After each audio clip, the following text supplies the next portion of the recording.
Hello everyone, welcome to Queer News by All India Queer Association. I am your host for today, Tanishq, and thank you for tuning in. The Trump administration has come up with a new rule which will equate a person's biological sex to their gender identity. This, simply putting it, will completely erase the concept of a gender identity that a person can choose and only keeps in place the concept of a biological sex that you are born with. This rule could have severe repercussions for those who are transgender or from non confirming gender identities.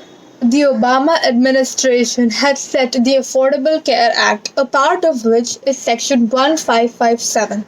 This section mandates that no practitioner or healthcare insurer or doctor can discriminate against a patient or an individual just because they are transgender or gender non-conforming.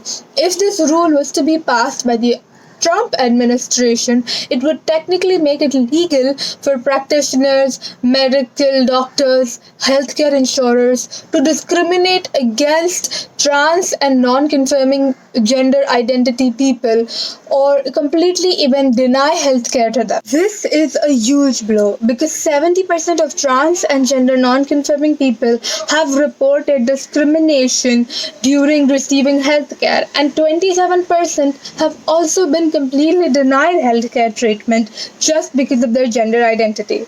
However, many conservative groups actually support the Trump administration's decision because they actually want this rule to be legalized. They want it to be a part of the law. And this is because of many reasons, and I shall be telling you a few and discussing a few of them. Reason number one, gender reassignment surgery can itself be considered unethical because a doctor or a practitioner is expected to take out a completely healthy piece of organ or genitals from a person's body. Now let's consider if this reason is right. Firstly, this reason completely ignores the fact that if these gender identities are not recognized by the law, these people who conform to these gender identities can also be denied any other form of treatment which may not be hormonal replacement treatment or even gender reassignment surgery. Secondly, how can it be considered unethical if majority of the medical consensus agrees that the best way to treat gender dysphoria is by allowing the individual to socially and physically transition, which means that they should be allowed access to HRT and surgery. So, wouldn't it be considered more unethical if a doctor, just because of their personal values, did not offer the surgery to the individual? Because if they are not allowed to transition the way they want to, it could cause them more distress, anxiety, and there is even a higher chance of suicide. Reason number two. If transgender women are allowed to play sports along with cisgender women, it will give them an unfair advantage because they are already biologically stronger than those cisgender women.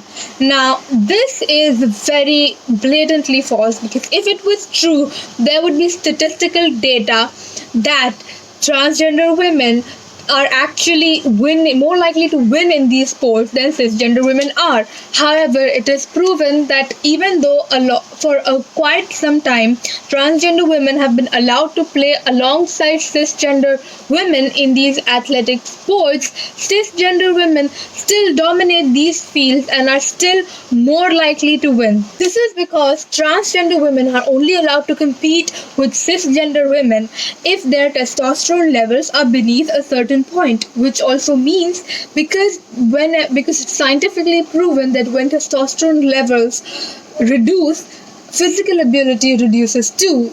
Hence, there is no data that can be consistently found to prove that transgender women have any sort of advantage over cisgender women.